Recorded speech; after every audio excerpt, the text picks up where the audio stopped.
Hey guys, welcome back to this channel, and in this video I'm gonna show you how to make or choose an Eggy on the Eggy party games on the first day on the first game. Okay, first thing you need to do is you need to choose the Eggy party like this. Okay, you can choose the yellow or the pink Eggy.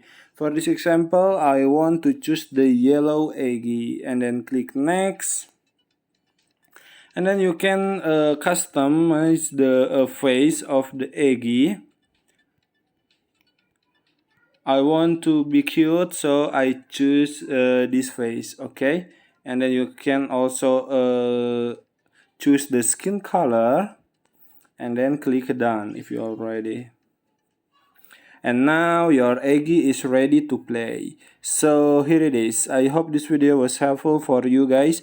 If you like the video, you can like, comment, and share, and also subscribe to the channel if you haven't done that already. And if you have a questions, you can leave it in the comment section down below. Thank you so much for watching, and bye.